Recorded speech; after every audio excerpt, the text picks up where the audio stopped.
Salmo 96 traductor, P. Miguel Fuertes Lanero, Osa Sermón al pueblo Hipona. Abril del 396, o en el 399, Z, o tal vez Cartago en el año 399, B. 1. Dios ofrece al corazón cristiano espectáculos tan estupendos, que no pueden hallarse más deleitables. Si es que existe un paladar creyente, capaz de gustar la miel de Dios. Yo creo que en todos vosotros, que habéis creído de todo corazón en nuestro Salvador, habita su Espíritu, que os deleita cuando se leen las profecías, pronunciadas por los santos en épocas remotas, y cumplidas tantos años después, para creencia de las naciones. Los mismos santos profetas gozaban inmensamente, cuando las veían en espíritu, no ya cumplidas, sino aún futuras. Les servían, repito, de gran deleite. Sin embargo, también ellos, debido a la caridad que habían de encender en nosotros, a quienes aún no nos veían, y nos engendraban en espíritu, querían, si hubiese sido posible, vivir con nosotros en este tiempo, y ver en la realidad las cosas que proféticamente anunciaban.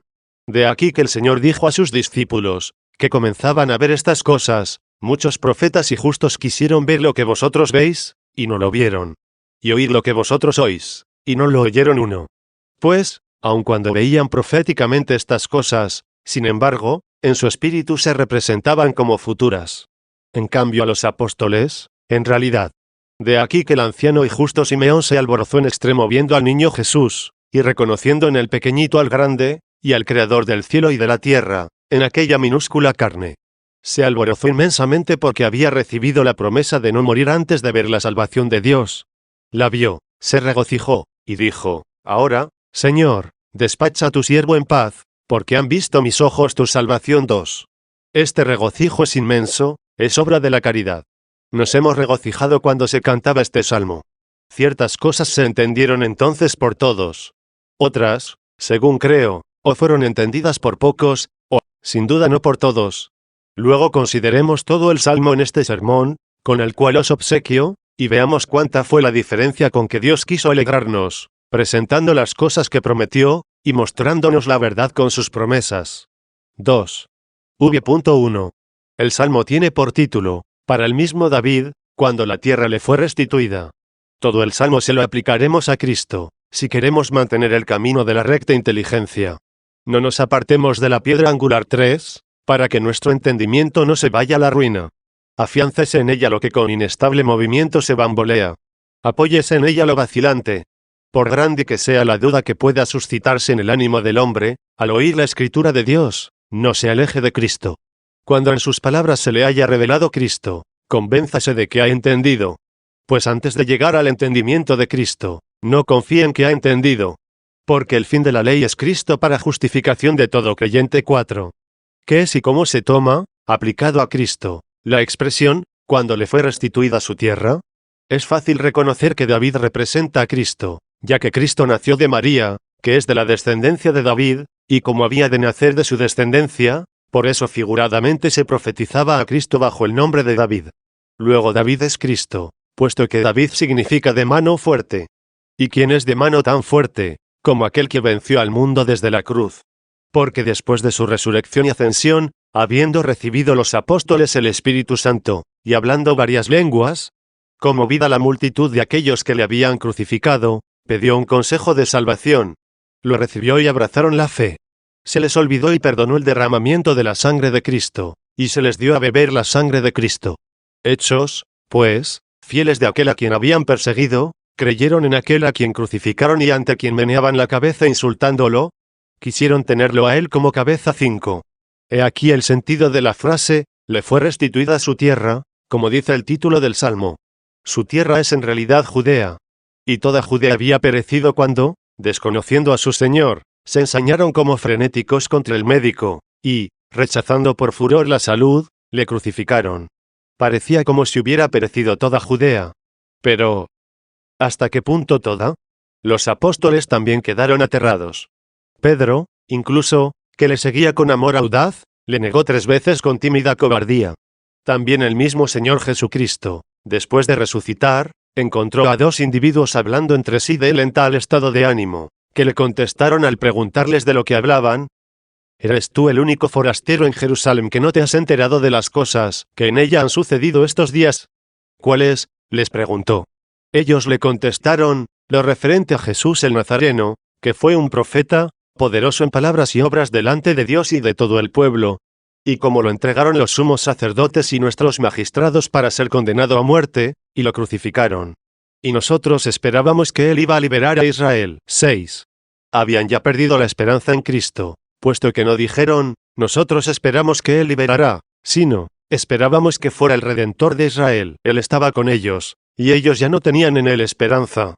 Se dio a conocer a ellos. Se mostró también a los demás discípulos, a su vista, a su tacto, y así fue reconocido por aquellos a quienes les parecía haber perdido.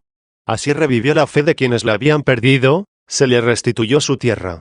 Después, habiendo pasado con ellos 40 días, subió al cielo 7, y según he recordado hace poco, habiendo enviado el Espíritu Santo, hizo de sus ignorantes discípulos hablar las lenguas de todas las gentes. Entonces aquellos por quienes no había dicho en vano, Padre, perdónalos, porque no saben lo que hacen, 8, conmovidos, como dije, buscaron la salvación, aceptaron el consejo de creer en él, y en un solo día creyeron 3.000, y en otro 5.009, comenzando desde entonces a pulular la iglesia de Cristo donde pululaba antes el oprobio de Cristo, y le fue restituida su tierra.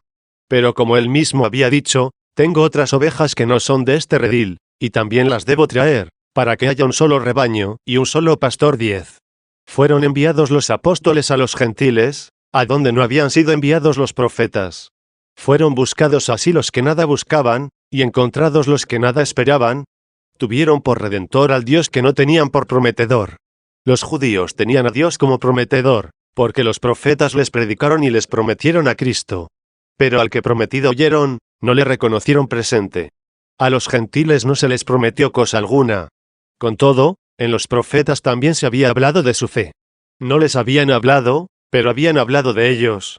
Entonces se les enviaron mensajeros a ellos, y oísteis que fue por disposición de Dios, pues la misma lectura hecha hace poco de los Hechos de los Apóstoles declara de qué modo creyó el centurión Cornelio. Él no era judío. Oraba, ayunaba, daba limosnas, y aunque se hallaba establecido en el gentilismo, Dios no lo abandonó. Y así fue enviado un ángel, anunciándole que sus oraciones y limosnas habían sido aceptadas por Dios. Y habiendo sido llamado en su auxilio Pedro, creyó. 11. Por ventura no pudo instruirle el ángel. Le mandó ir en busca de Pedro, a fin de que más bien creyese por el hombre, porque el Señor se había dignado visitar a los hombres, y no se desdeñaba enseñar por medio del hombre, el que se dignó hacerse hombre. Luego así le fue restaurada su tierra, procediendo una pared de la parte de los judíos, y la otra, de la parte de los gentiles, siendo el mismo para las dos paredes, que procedían de lugares diversos, la piedra angular, en la cual se unieron entre ambas 12. 3. ¿Cómo tomaremos en otro sentido la frase, cuando le fue restituida su tierra? De esta forma, cuando su carne fue resucitada, pues este sentido le conviene a Cristo, ya que se nos puede ocurrir que la tierra restituida es la carne resucitada. Además, después de su resurrección se cumplieron todas estas cosas, que canta el Salmo. Oigamos ya lo que sobre la restitución de su tierra canta el Salmo lleno de alegría. Excita el mismo Señor nuestro en nosotros una digna esperanza y alegría de tan gran realidad. Que Él modere y adapte mi sermón a vuestros corazones, para que todo cuanto aquí se regocija, mi corazón con tales espectáculos llegue a mi lengua, y de mi lengua a vuestros oídos, y de aquí a vuestros corazones, y de allí a vuestras obras. 4. El Señor ha reinado. El mismo que estuvo de pie ante el juez, el mismo que fue abofeteado, flagelado, escupido, golpeado a puñetazos, suspendido del madero, y pendiente de él fue insultado, el mismo que murió en la cruz, que fue herido con la lanza y que fue sepultado, resucitó. El Señor ha reinado. Ensáñense cuanto pueden los reinos del mundo. ¿Qué podrán hacer al Rey de los reinos, al Señor de todos los reyes, al Creador de todos los siglos? Se le desprecia, quizá, porque se presentó tan sumiso y tan humilde. Esto se debe a la misericordia, y no a la impotencia. Apareció humilde para que pudiéramos acercarnos a Él. Pero veamos ya, el Señor reina, la tierra goza, y se alegran las islas innumerables. Esto es así porque la palabra de Dios se predicó no solo en la tierra continental, sino en las islas que están en medio del mar. Y ellas, además, están llenas de cristianos, llenas de siervos de Dios. El mar no aleja al que hizo el mar. ¿A dónde pudieron arribar las naves? ¿No podrá llegar la palabra de Dios? Las islas fueron repletas. Pueden también tomarse las islas figuradamente por las iglesias. ¿Por qué son islas? Porque se ven rodeadas por el bramido del oleaje de todas las tentaciones. Pero como la isla puede ser batida por todos lados por el bramador oleaje y no puede quebrarla, pues antes de quebrarla ella, se ha estrellado en ella el oleaje, así también las iglesias de Dios extendidas por todo el orbe terráqueo soportan por todas partes las persecuciones de los indignados infieles. Pero ya veis cómo subsisten las islas, y que ya se aplacó el mar, se alegran las islas innumerables. 5. V.2. Tiniebla y nubes lo rodean. Justicia y derecho sostienen su trono. ¿A quiénes rodean la tiniebla y las nubes? ¿A quiénes la justicia y el derecho sostienen el trono? Son nubes y tiniebla para los impíos, que no le han comprendido, y es justicia y juicio para los fieles, que han creído en él. Aquellos, por la soberbia, no comprenden. Estos, por su humildad, han merecido ser encauzados. Escucha de qué nubes y tinieblas se trata, y escucha la justicia y el derecho. El mismo Señor dice, yo vine a este mundo para un juicio, para que quienes no ven, vean, y los que ven se queden ciegos. 13. ¿Qué es? ¿Los que ven se queden ciegos? Que a quienes les parece que ven, a quienes se tienen por sabios, que a quienes no creen que les es necesaria la medicina, queden ciegos, no entiendan. Por el contrario, los que no ven, que vean, significa que quienes confiesan su ceguera, merecerán ser iluminados. Luego que permanezcan a su alrededor las nubes y la tiniebla, para aquellos que no le conocieron, y para los que le confesaron y se humillaron, sean la justicia y el juicio el fundamento de su trono. Llama a su trono a los que han creído en él. De ellos ha hecho su trono, porque en ellos se asienta la sabiduría, ya que el Hijo de Dios es la sabiduría de Dios. 14. He oído de otro libro de la Escritura un importante documento sobre esta interpretación, el alma del justo es trono de la sabiduría. 15. Luego como los que creyeron en él, han sido hechos justos, justificados por la fe, han sido hechos tronos suyos. Se sienta, pues, en ellos, juzgándolos y dirigiéndolos. ¿Por qué? Porque los encontró mansos, como mansos jumentos que no recalcitran, que no sacuden el cuello soberbio ante su yugo, que no recusan el látigo. Se hicieron, pues, jumentos de él, mansos y buenos, y por tanto, merecieron lo que en otros salmos se dice, encamina a los humildes por la rectitud, enseña a los humildes sus caminos. 16. Luego por esto es nubes y tiniebla para unos, porque no son rectos. Y justicia y derecho fundamento de su trono para los mansos. 6. V.3. Delante de él avanza fuego, abrasando en torno a los enemigos. ¿A qué fuego se refiere, hermanos? ¿Que irá delante de él y abrasará en torno a sus enemigos? No creo que se refiera a aquel al que han de ser enviados los impíos, después de la última sentencia del juez, y a quienes, una vez colocados a la izquierda, como recordamos en el Evangelio, se ha de decir, id al fuego eterno, preparado para el diablo y sus ángeles. 17. Repito que no creo que se trate de ese fuego. ¿Por qué no lo creo? Porque habla un cierto fuego que irá delante de él, antes de que se presente el juicio.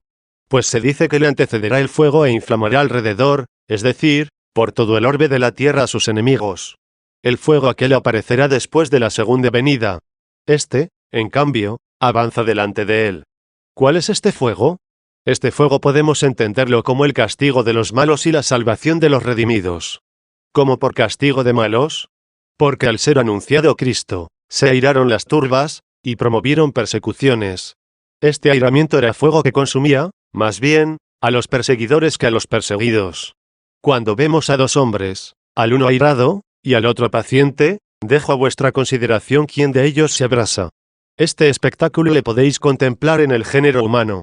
Representaos a un hombre inicuo, perturbado en el ánimo, de aspecto feroz, de mirada terrible, de mordaces palabras, que se encamina a robar, a matar, a injuriar, a ultrajar, que no se domina, que no se contiene, y a otro que recibe con paciencia las calumnias, denuestos y todo lo quiera inferirle el inicuo, y que a quien le hieren una mejilla le ofrece la otra.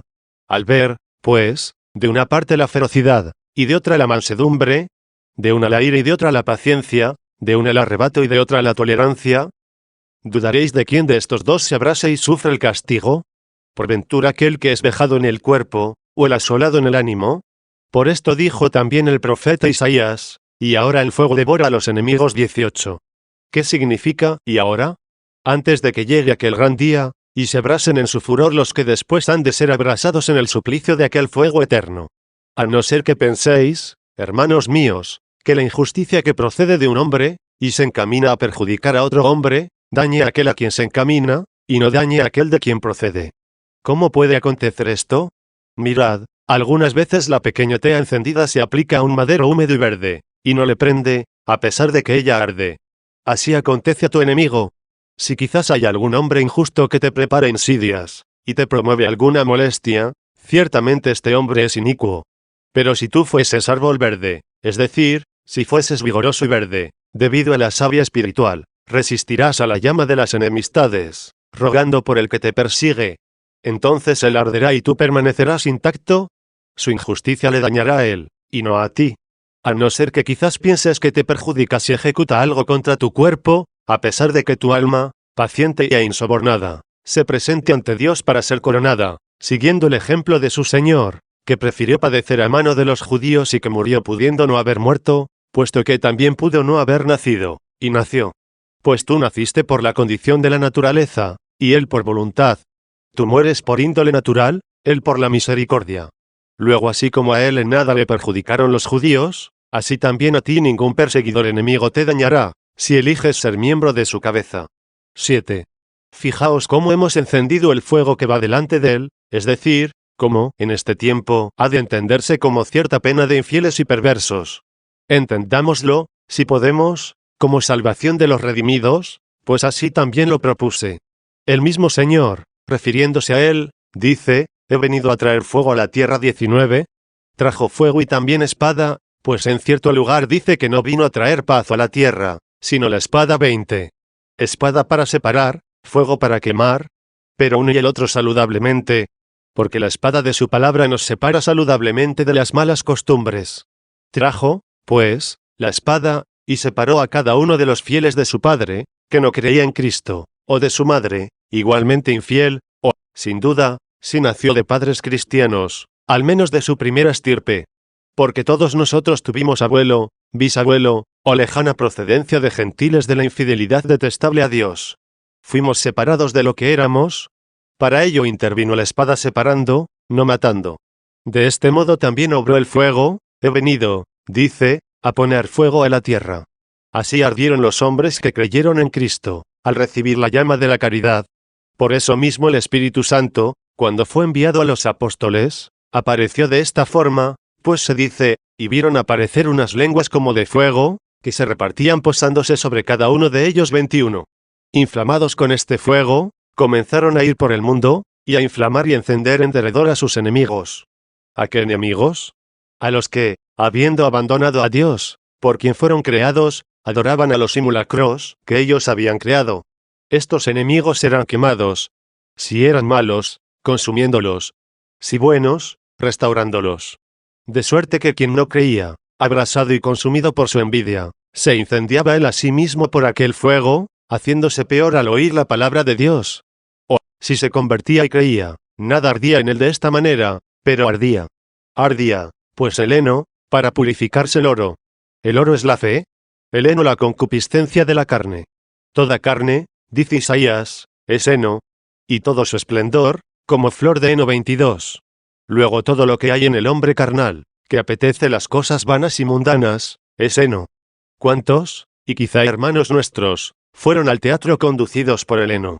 ¿Acaso no habrá de desearse para ellos este fuego, para que se abrase el heno, y se purifique el oro? La fe que existe en ellos, se halla como ahogada por el heno. Luego les es muy provechoso arder con fuego santo, para que, consumido el heno, brille esplendoroso lo que redimió Cristo. Delante de él avanza fuego, y abrasará en torno a sus enemigos. Los que ardieron saludablemente, hoy son sus fieles, eran sus enemigos, ahora son sus fieles. ¿Buscas a sus enemigos? No existen.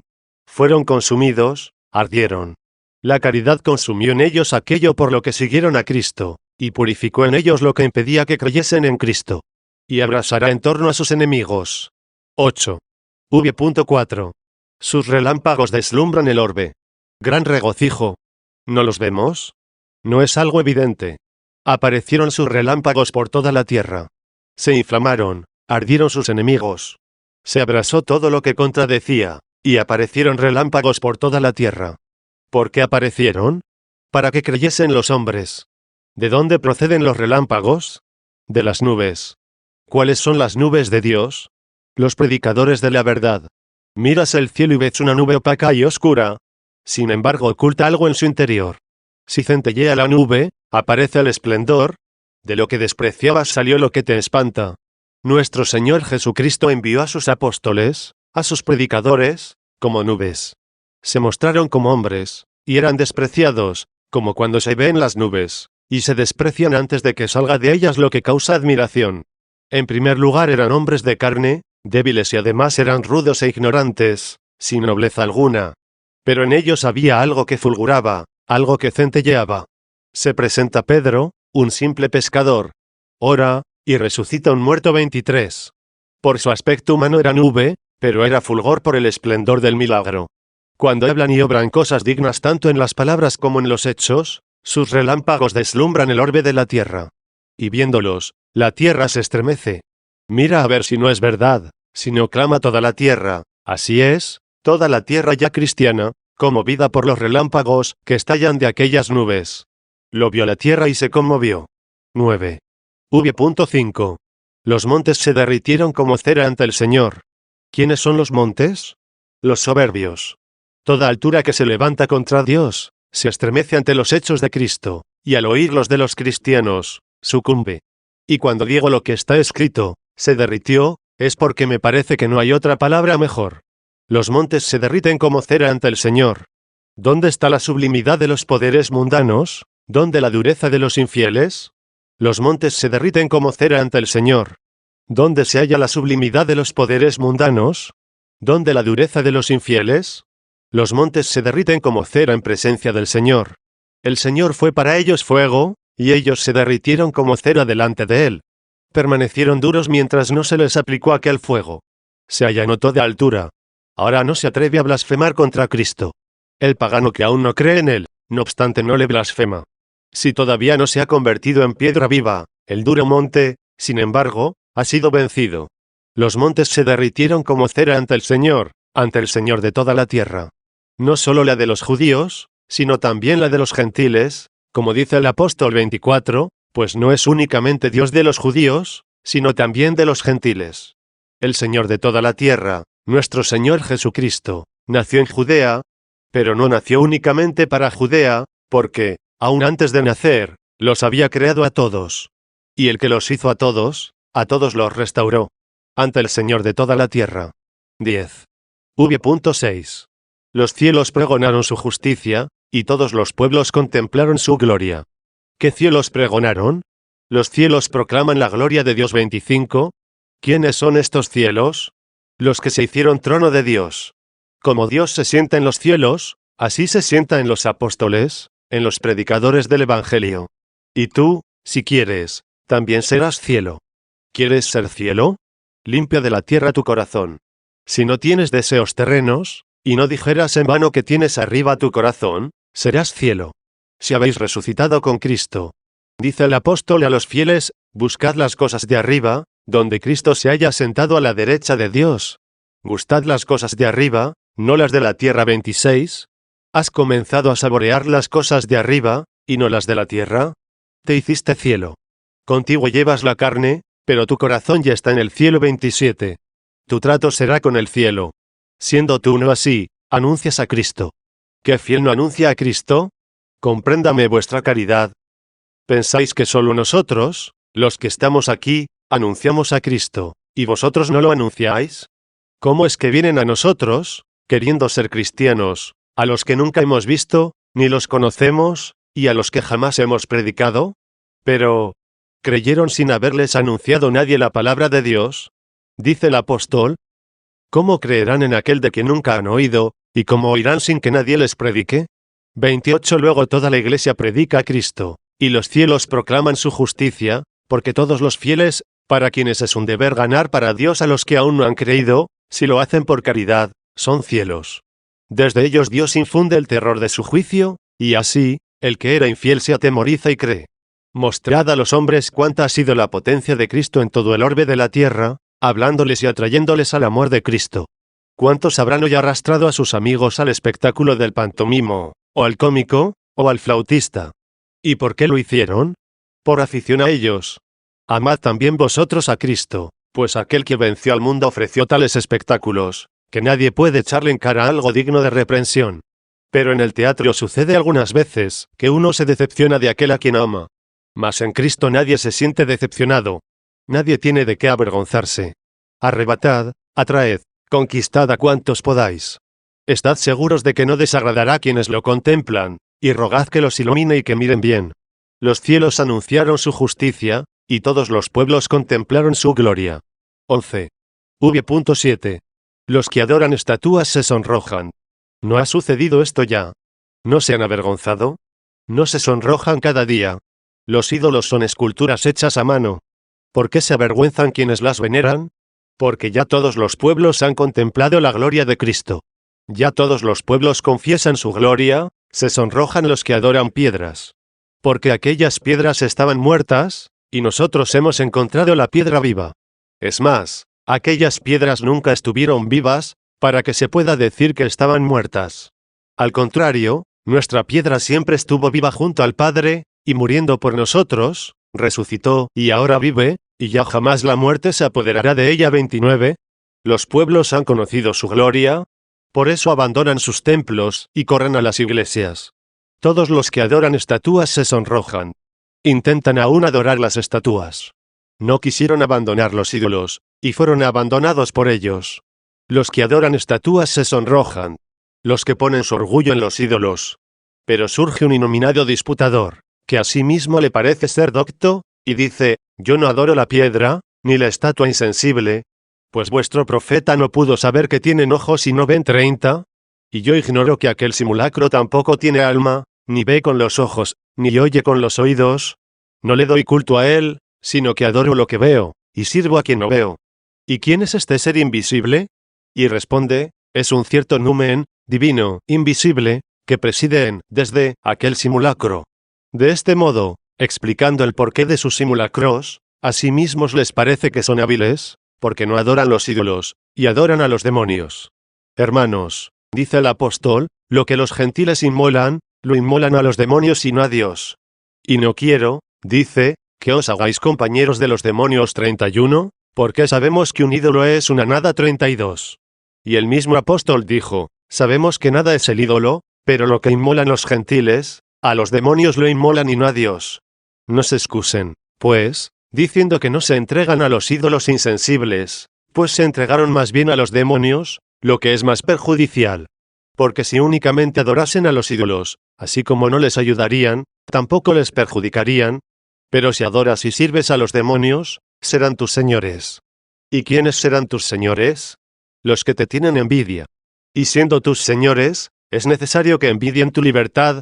Siempre te querrán poseer, siempre te querrán hacer lo que puedan para arrastrarte consigo. En estos espíritus malignos hay una congénita malevolencia y deseo pernicioso de dañar. Se alegran del mal de los hombres, y se alimentan de nuestro engaño, si logran engañarnos. ¿Y qué intentan? No dominarnos eternamente, sino ser sus compañeros en la eterna condenación, como el malévolo ladrón acostumbra denunciar al inocente. ¿Acaso si fuera quemado vivo, se quemaría menos? Si fueran quemados dos. Moriría menos, si muriesen dos. No se le disminuye la pena, pero se le aumenta la malevolencia. Si dice, muera conmigo, ¿no ha de morir menos? Pero al mal del prójimo le consuela. Así es el diablo, quiere seducir a los que con él sean castigados. Pero como no puede engañar al juez Dios, no acusa ante él al inocente.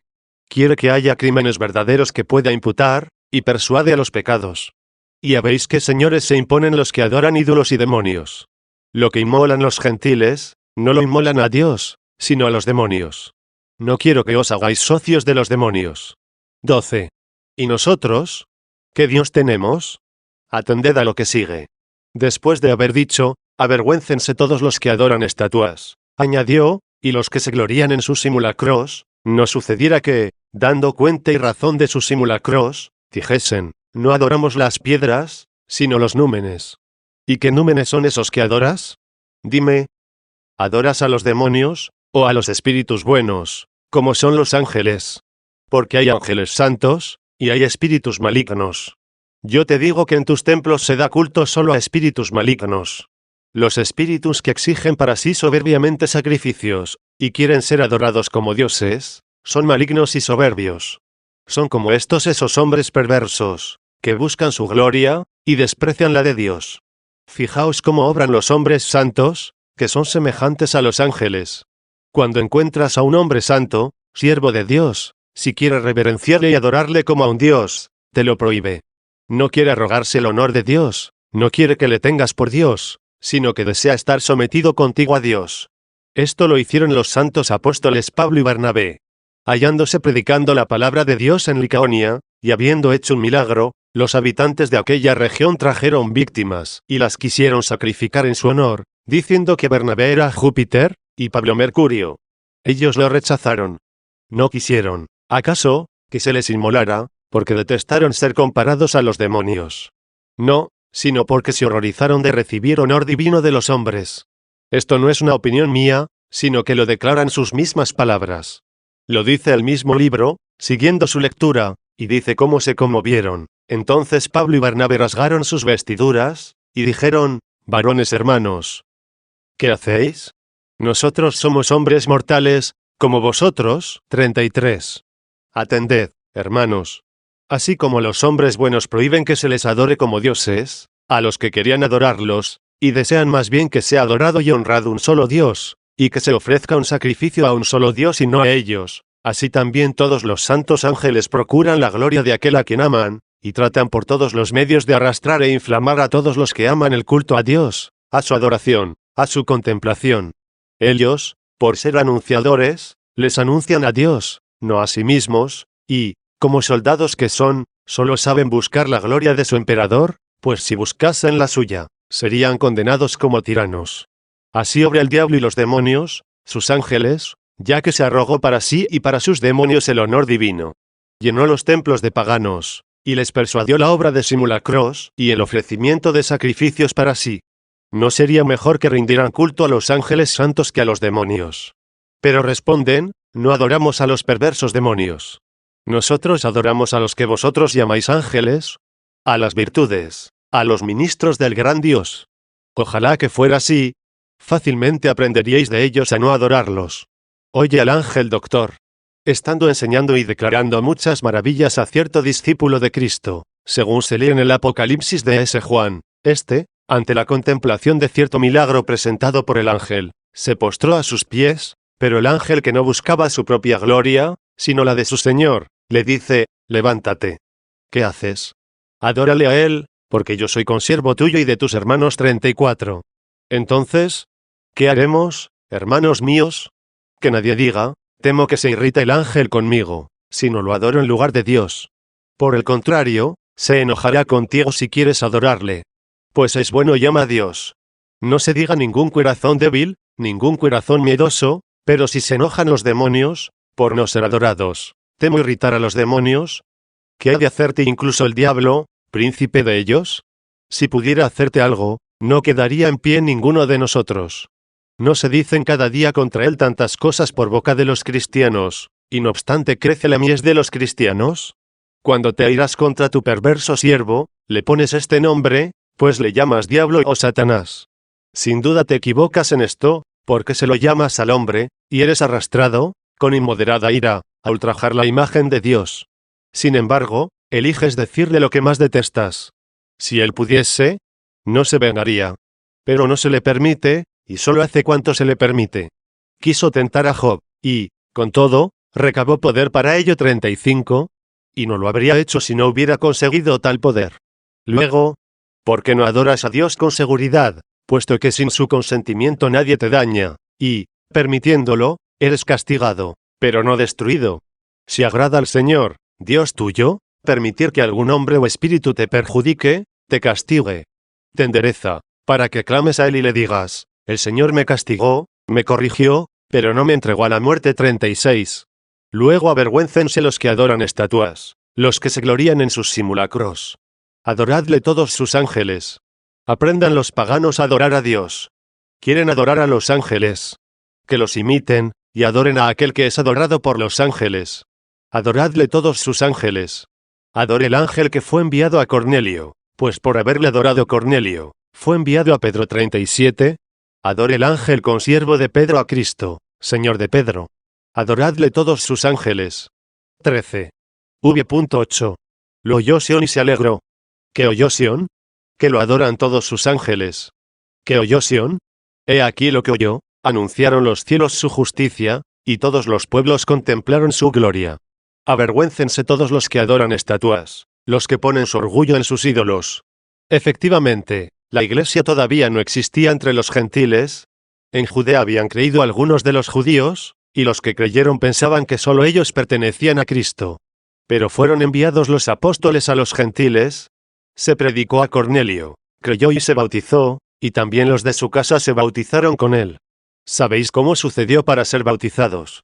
El lector, por cierto, no leyó hasta aquí. Sin embargo, algunos lo recuerdan. Y los que no lo recuerdan, óiganlo brevemente de mí. El ángel fue enviado a Cornelio. Y le mandó ir en busca de Pedro. Pedro vino a Cornelio. Pero como era gentil y no estaban ni él ni sus compañeros circuncidados, para que no dudasen de evangelizar a los incircuncisos, antes de ser bautizado el mismo Cornelio y los que con él estaban, descendió sobre ellos el Espíritu Santo y los llenó, y comenzaron a hablar lenguas. Hasta entonces no había descendido el Espíritu Santo sobre nadie antes de ser bautizado.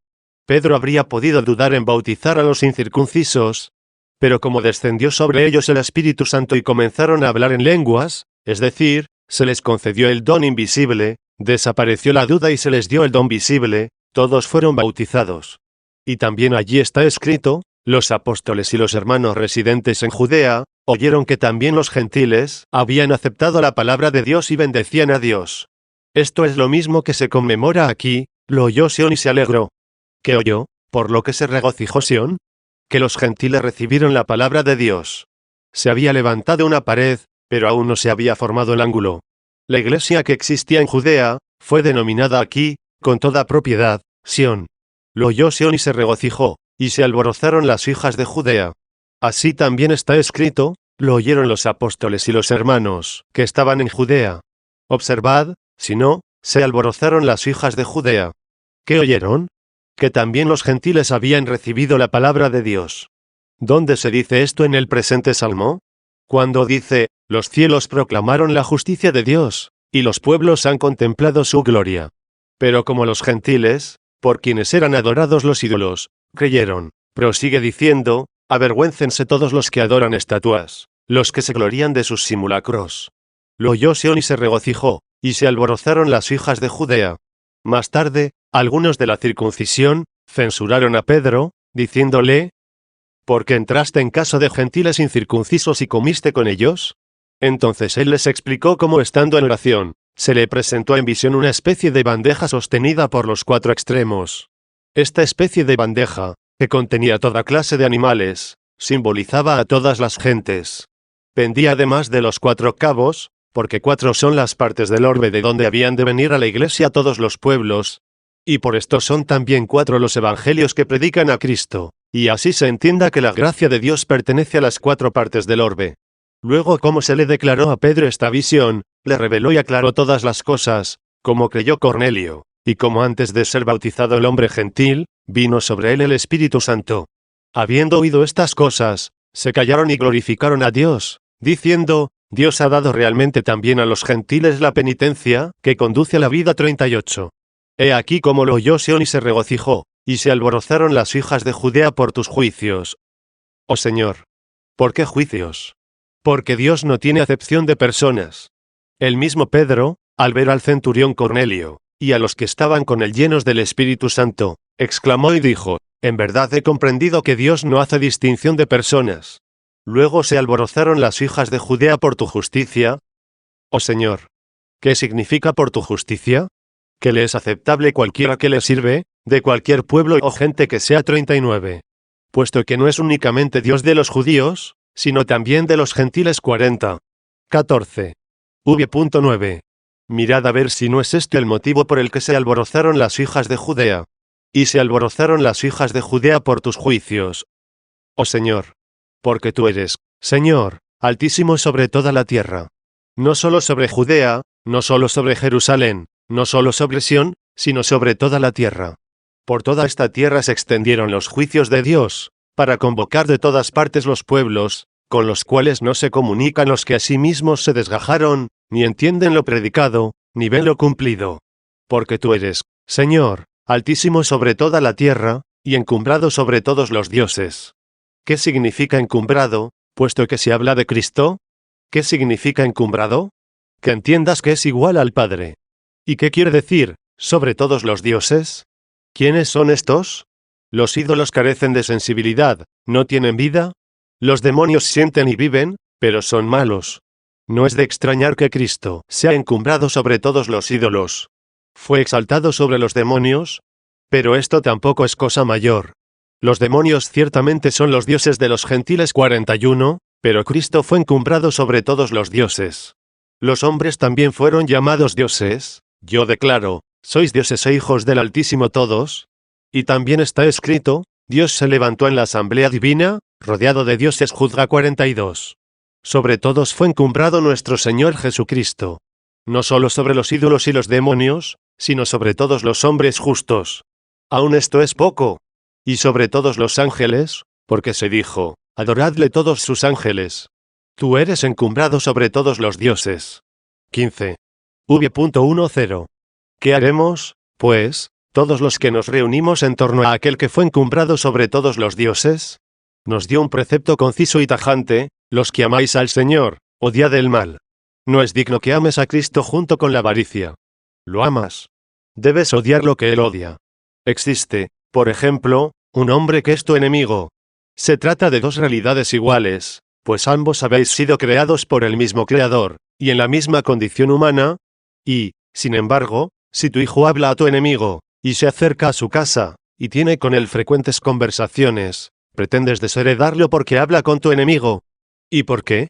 Porque te parece que tienes razón suficiente, y razonas así: eres amigo de mi enemigo. ¿Y esperas algo de mis bienes?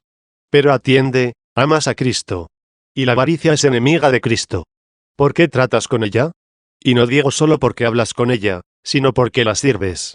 Cristo te manda muchas cosas y no las haces. Te manda la avaricia, y la obedeces. Cristo te manda que vistas al pobre, y lo rehusas.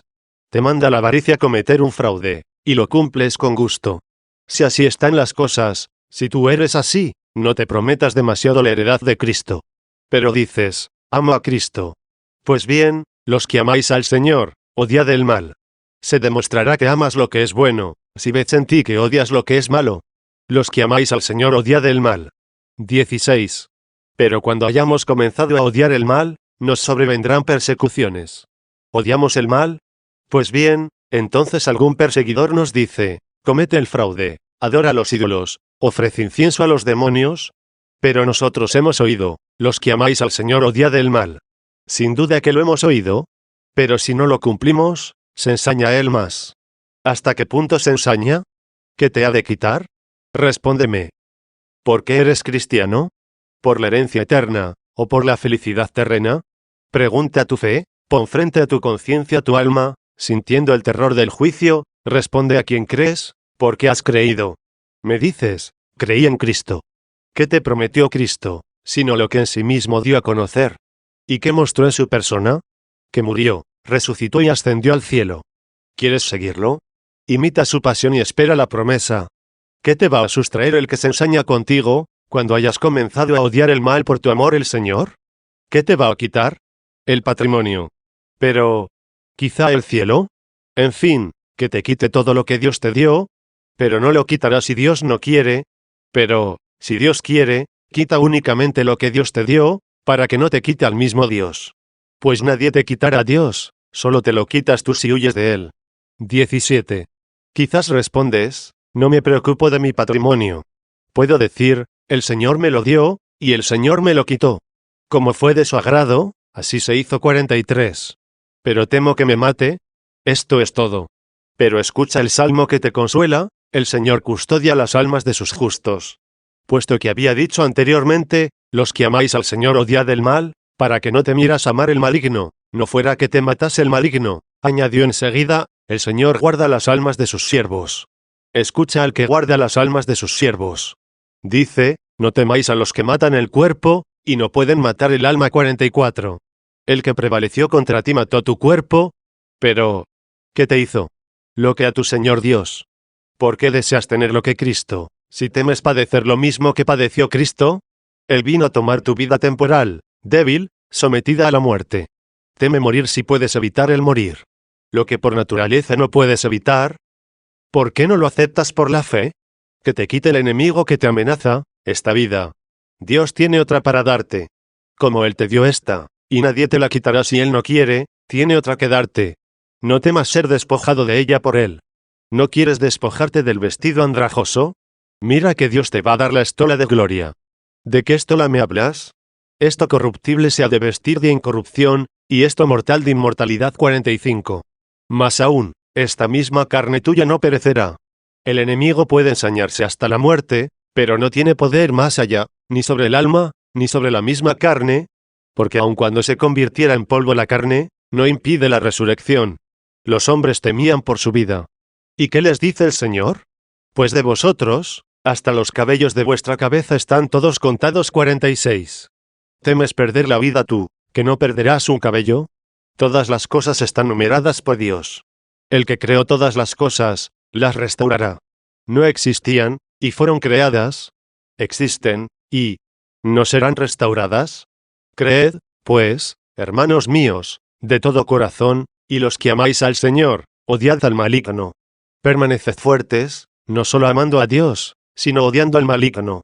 Que nadie os asuste. El que os llamó es más poderoso, es omnipotente, es más poderoso que cualquier poderoso, más excelso que cualquier excelso. El Hijo de Dios murió por nosotros. Estate seguro de recibir la vida de aquel de quien tienes como prenda la muerte. Pues, ¿por quiénes murió? ¿Acaso por los justos? Pregunta Pablo. Cristo murió por los impíos. 47. Eras impío, y murió por ti. Has sido justificado, y te abandonará. El que justificó al impío abandonará al piadoso. Los que amáis al Señor, odiad al maligno. Que nadie sienta temor, el Señor guarda las almas de sus siervos, y las librará de la mano del pecador. 18. V.11. Pero tú quizá digas, entonces pierdo esta luz. Nació la luz para el justo. ¿Qué luz temes perder? ¿Temes quedarte en tinieblas? No temas perder la luz. Es más, teme, no sea que, al temer perder esta luz, pierdas la luz verdadera. La que temes perder vemos a quienes se dio y con quienes te es común. Por ventura solo los buenos ven este sol, siendo así que Dios hace salir el sol sobre buenos y malos, y llueve sobre los justos y los impíos. 48. Los inicuos ven contigo esta luz material. La ven los ladrones, los impúdicos. La ven contigo las bestias, las moscas, y hasta los gusanillos. ¿Qué luz reserva para el justo, el que se la da a todos estos? Con razón vieron esta otra luz los mártires con la fe. Los que despreciaron esta luz terrena, vieron después esta otra que deseaban los que la despreciaron. Nació la luz para el justo, y la alegría para los rectos de corazón.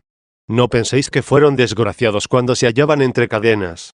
Amplia fue la cárcel para los fieles, y leves fueron las cadenas para los que confesaron su fe.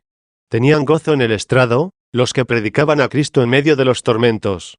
Nació la luz para el justo. ¿Qué luz le amaneció? La que no amanece para el impío. No es la que Dios hace nacer sobre buenos y malos. Existe otra luz que nace para el justo, la cual, al no nacer para los impíos, dirán de ella al fin del mundo, nos descarriamos del camino de la verdad, y la luz de la justicia no nos alumbró, y el sol no salió para nosotros. 49. Ya veis cómo amando este sol material, se sumergieron en las tinieblas del corazón. ¿De qué les aprovechó ver este sol con los ojos, si no vieron con el espíritu aquel otro sol? Tobías estaba ciego, y enseñaba a su hijo el camino de Dios. Sabéis que Tobías aconsejaba a su hijo y le decía, hijo mío, haz limosnas, porque la limosna no permite caer en tinieblas. 50, y sin embargo hablaba así el que estaba en tinieblas. No tuvo miedo de que le dijera a su hijo, ¿no diste tú limosnas? ¿Y cómo es que me hablas así estando ciego? Las limosnas te llevaron a las tinieblas. ¿Y cómo es que me dices, las limosnas no permiten caer en tinieblas? ¿Por qué le decía esto Tobías, con tanta convicción, sino porque él veía otra luz? El hijo le daba a su padre la mano para que pudiera andar, pero el padre mostraba al hijo el camino para que viviese. Ya veis que existe otra luz que amanece para el justo. Nació luz para el justo, y alegría para los rectos de corazón. ¿Pretendes conocerlas? Sé recto de corazón. ¿Qué significa ser recto de corazón? No tuerzas tu corazón para con Dios, oponiéndole tu voluntad, queriendo encauzar a Dios hacia ti, en lugar de encauzarte tú hacia Él. Entonces percibirás la alegría que conocen todos los rectos de corazón. Nació la luz para el justo, y la alegría para los rectos de corazón. 19. V.12. Alegraos, justos. Quizás, al oír los fieles alegraos, piensan en banquetes, preparan la vajilla, esperan el tiempo de felicidad, porque se dijo, alegraos, justos. Mirad cómo sigue, alegraos, justos, en el Señor. Esperas el tiempo de primavera para regocijarte. Tienes al Señor por regocijo. El Señor está siempre contigo, carece de tiempo. Lo tienes día y noche. Sé recto de corazón, y siempre te alegrarás con él. El regocijo del mundo no es verdadero. Escucha al profeta Isaías, no hay gozo para los impíos, dice el Señor 51. Lo que los impíos denominan regocijo, no lo es. ¿Qué regocijo conocía el que condenaba este regocijo? Creámoslo, hermanos. Era hombre y conocía ambos regocijos. Sin duda, al ser hombre conocía el gozo de la bebida, de la comida, del matrimonio. Conocía estos gozos humanos y sensuales. El que conocía estos gozos, dice con toda certeza, no hay alegría para los impíos, dice el Señor. No lo dice el hombre, lo dice el Señor. Él habla por boca del Señor, no hay gozo para los impíos. A ellos les parece que se gozan, pero no hay gozo para los impíos, dice, no el hombre, sino el Señor. De aquí que, viendo este gozo, dice otro profeta, tú sabes que no he anhelado el día del hombre 52. Tú, que me muestras otro día, que me muestras otra luz, que me inundas de otro regocijo, que me das a conocer interiormente otra realidad, hiciste que no codiciase el día del hombre. Sin duda que Isaías veía a los hombres entregados a la bebida, a la sensualidad, en los teatros y a las frivolidades. Veía a todo el mundo buscar el placer en las más inimaginables extravagancias, y sin embargo, clamaba, ¿no hay gozo para los impíos?, dice el Señor. Si esto no es gozo. ¿Qué gozo veía, en cuya comparación esto no era gozo? Es como si tú conocieras el sol, y le dijeras a uno que alaba la candela, esta no es luz. ¿Por qué no es luz? Él la tiene por grande, se alegra y se goza. ¿Y tú dices que no es luz? O como si alguno se admirase al ver una mona, y tú le dijeses, ¿no es hermosa?, aun cuando él habiéndose entregado a la contemplación del orden de sus miembros, y de todas las demás congruencias que observa en aquella mona, persistiese admirándose, y tú, que conoces otra belleza, le negases esta, y le dijeses, no, no es hermosura. ¿Por qué? Porque conoces otra hermosura. Pero dice, yo no veo la que veía Isaías. Cree, y la verás. Quizás careces del medio con el cual se la ve, pues hay un ojo con el que se ve esta hermosura. Como hay un ojo de carne con el que se ve esta luz, así hay un ojo del corazón, con el que se ve este gozo. Quizá este ojo lo tengas sucio, perturbado por la ira, la avaricia, la libido insensata. Estando, pues perturbado tu ojo, no puedes ver aquella luz. Cree antes de ver, te sanarás, y podrás ver. Nació la luz para el justo, y la alegría para los rectos de corazón. 20.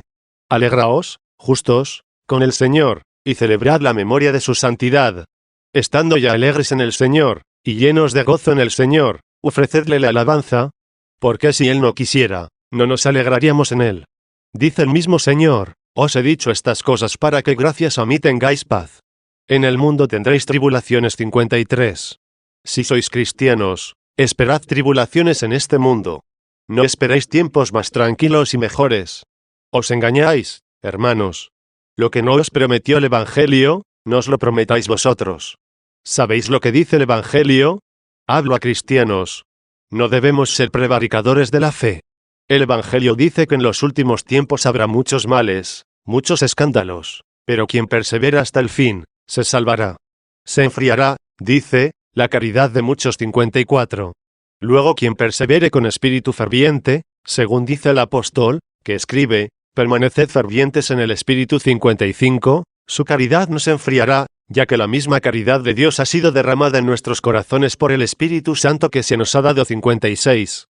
Nadie, pues, se prometa lo que el Evangelio no promete. Vendrán tiempos mejores, y yo haré esto y compraré aquello.